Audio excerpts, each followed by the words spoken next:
Alright ladies and gentlemen, and welcome back to War Thunder, and this time, War Thunder Dogfights. And today we have a fun bit of insanity for you. So this is Sim EC jet battles in the 9.7 to 10.7 range. So top tier fights and fighters all round, along with some of the best UFO bullshit you will ever see. Look, I'm not gonna lie, I'm actually starting to enjoy this. Just embrace the chaos and the insanity. Fighting it just gets you a beer gut and a nearly dead YouTube channel. Anyways, our jet for today is the French Super Mystere.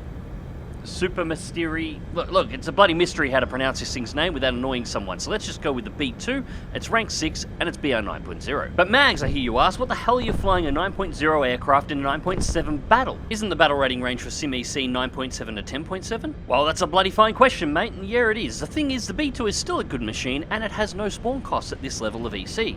Also, I'm a sucker for punishment, which is probably why I still do YouTube. Anyways, now it could be better of course, but I don't have sidewinders for it yet, so in this fight all we have access to is a pair of 30mm cannons. Now on the upside, I do have all the engine upgrades, which gives the Mystery machine a top listed speed of 1,209 km an hour at sea level. Keep that in mind, it'll be important later. Now our opponent for this fight is the British Harrier GR.3, rank 6, battle rating 9.7. Now a 9.7 aircraft should clearly be superior to 9.0, right? And yeah, it is, but keep in mind that its top speed stock is only 1,144 km an hour, and again, that's at sea level. Now, it's entirely likely that our Space Cadet here is a fully upgraded aircraft. However, even with upgrades, top speed should be comparable. And that's where the fun begins. As you'll note, Major Tom has been a very naughty crumpet muncher and has been strafing our team's runways. Runway Flak decided to return the favour and give him a good slap, and now he's leaking fluids with likely damaged engines. And that makes this even crazier. I tried to put into words what it was like to fight against this, but I think I found something better.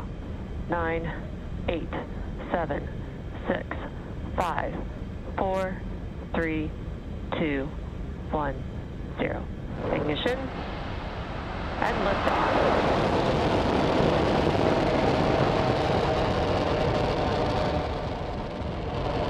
Stage 1 propulsion's number.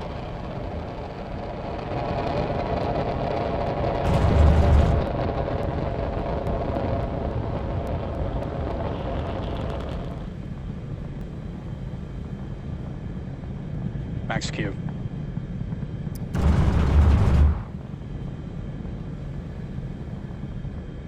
What the bloody hell was that, Gaijin? I would love to see the bullshit secret documents for that little maneuver. So for those wondering, I was actually starting to close on the Harrier at the moment it went vertical, but that's when the closing came to an end. As you see, I try to get some shots ahead of him, hoping that my cannons may also have Gaijin physics, but I stall out and wing over at a little over 21,000 feet. British SpaceX here begins his gravity turn on his suborbital hop at 29,000 feet and doesn't actually stall. He just spots me stalling and decides to re-enter the fight. So for the record, that was sea level to 29,000 feet in the vertical in sim in around 60 seconds, and he could have gone higher if he wanted to, with knackered engines. And this is a subsonic non-afterburning VTOL strike aircraft. Guess we all know what Gaijin did with that April Fool's UFO flight model, hey? At the very least, we should be grateful it doesn't have a ray gun. And speaking of extra weapons, at this point I was pretty sure that Starman either didn't have any 9Gs or had already used them, largely because I'm still alive. Anyways, now I'm desperately diving at the ground trying to get enough airspeed to be combat capable, as the GR.3 dives even faster than it climbs, so Hal is likely to be on my ass in just a few more seconds. On the upside, all I have to do is stay out of his 30mm cannons, and thankfully I do know a thing or two about the Harrier in game, as I may have abused them a little myself. While its roll rate isn't terrible, it's bloody awful in a chasing barrel roll, and a pain in the ass to get guns on target against anyone that does anything more than basic turns. Also, it has one massive weakness. But we'll get to that weakness in a moment. First, dogfighting basics. When engaged with an enemy, keep track of his location at all times, even if he is behind you.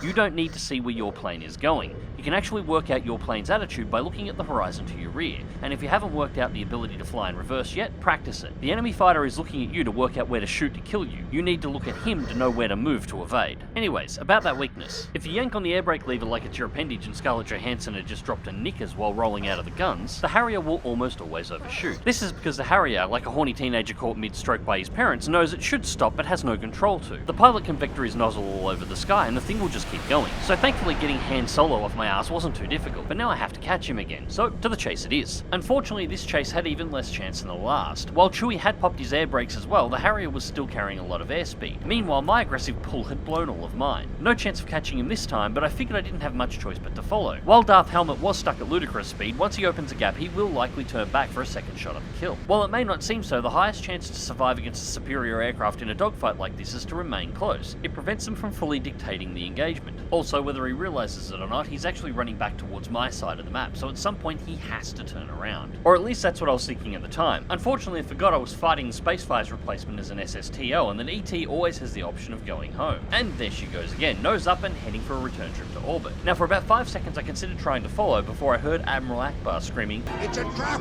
So like that girl you picked up in a dark nightclub and got your first good look at and lights on the way to the taxi rank, I decided to peel off and evade. Marvin the Martian may be able to go to space, but he has to breathe oxygen sometime, and all the kills he wants are down here, so he'll be back. Also, I'm pretty safe right here. Diving on low altitude aircraft that are directly below you is extremely high risk, as gravity and Earth wins all engagements. And sure enough, tracking through the turn, our prey is already on the way down, but not on us. Instead, he's diving back towards our airfields. Well, that's just not proper, old chap. Time to spill your tea. Now, the reason he's diving over here is there are at least 2 aircraft attempting landings on the airfield, along with a flight of AI objective bombers right over it, so a target-rich environment. I can't fault Captain Marble's target selection. He's going to take out one of the AI and one of the landing aircraft before I can even close. However, he's also made a big mistake. He's disregarded me as a possible threat or lost track of me, and that's going to be a fatal mistake. He's now slowing and maneuvering against the new aircraft that he's trying to kill, bleeding speed, and that's going to allow a window for me to finally close.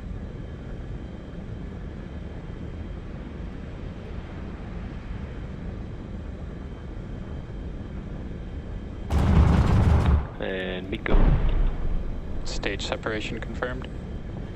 So, late 1950s French fighter versus a 1980s variant of a British attacker, and this was a hell of a lot of fun. Now, I know I sound salty through this, but I'm really just poking fun. As I said at the start of the video, I've embraced the insanity. Gaijin puts these aircraft in, so why shouldn't players exploit them? In fact, exploiting them to maximise credit and RP earnings may be the only way to get them fixed, because complaining about it does nothing. So, no hard feelings, Zero, mate. This was a lot of fun. Or at least no hard feelings from my side. Zero, however, seemed to take this personally, as less than 3 minutes later,